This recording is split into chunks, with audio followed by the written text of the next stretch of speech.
সত্যিই আমাদের মনটা এগুল বেগুল, তাই না? তাই তো আমরা এত অস্থির হয়ে পড়ি সবকিছুর জন্য। এর আগে ভিডিওতে তো একবার দেখাইছিলাম যে পাসপোর্ট আমাদের রেডি হয়ে গেছে, কিন্তু ভিসা তো এখনো হাতে পাই নাই। ভিসা হাতে পাওয়ার জন্য কিছু কার্যক্রম ছিল, সেগুলো শেষ করার জন্যই আজকে বের হয়েছিলাম। অনেকদিন থেকে বের হবো করছিলাম, হয়ে উঠছিল না, দেশের পরিস্থিতি ভালো ছিল না। সকালবেলা তো ঘুম থেকে উঠেই সকল কার্যক্রম শুরু করে যত কাগজপত্র ছিল সবকিছু রেডি করে নিয়ে বের হয়ে পড়লাম। আজকে রাস্তাটা অনেক ক্লিন ছিল, তবে আকাশে দেখছি হালকা হালকা মেঘ আছে।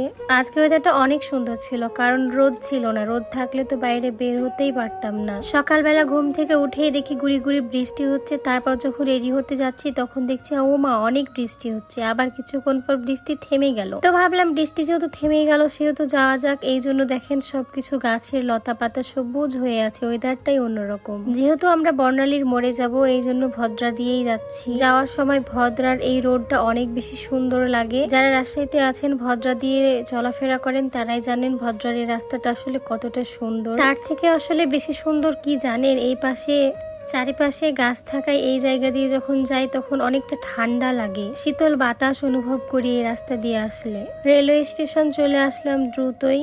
তবে আজকে রাস্তাতে ভীষণ জ্যাম ছিল। একটা অন্য দেশে যাইতে হলে আমাদের কত কার্যক্রম করতে হয়, এই জন্যই আমার অন্য দেশে যাইতে ইচ্ছা করে না। কিন্তু কি করব, অসুস্থতার জন্য তো যেতেই হবে। দেশে এতটা ট্রিটমেন্ট করার পরেও ভালো হচ্ছি না। তারপর একটা জিনিস দেখে খুবই মন খারাপ হয়ে গেল। কিছুদিন আগে আপনাদের এই নগর ভবন দেখিয়েছিলাম, কত সুন্দর, আজকে পুড়ে ছাই হয়ে গিয়েছে। দেখেন, আমি যেদিন ভিসার কার্যক্রম শুরু করতে যাই সেদিন আপনাদের দেখিয়েছিলাম যে আমাদের রাজশাহী নগর ভবন কতটা সুন্দর, কিন্তু আজকে নগর ভবন সেই পুড়ে শেষ।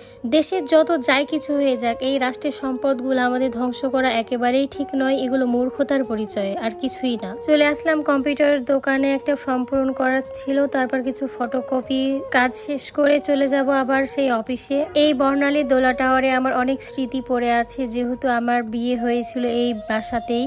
আমি ওখানে প্রায় একটা বছর ছিলাম। অনেক স্মৃতি জড়িয়ে আছে আমার লাইফের সাথে, তাই যতবার মনে পড়ে ততবারই বুকটার মধ্যে কেমন জানি করে। এই তো অফিসে চলে আসলাম। অফিস থেকে সকল কার্যক্রম, খাতাপত্র, কাগজপত্র সবকিছু বুঝাই দিয়ে দিল আঙ্কেল। যেহেতু আমি, আম্মু আর আপনাদের ভাইয়া যাবে, সেহেতু তিনজনের কাগজপত্র রেডি করতে করতে মাথা খারাপ হয়ে যাচ্ছিল আলাদা আলাদা করে। তো আমাদের ভিসার সকল কার্যক্রম আলহামদুলিল্লাহ শেষ হয়ে গিয়েছে। এখন পাওয়ার অপেক্ষায় আর জমা দেওয়ার অপেক্ষায়। সেইটা শেষ করে আবার বাসায় চলে যাব।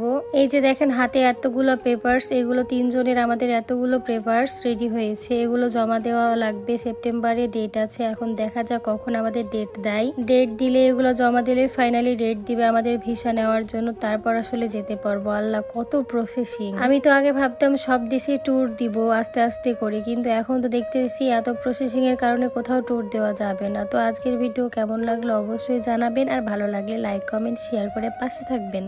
আল্লাহ হাফেজ সবাইকে।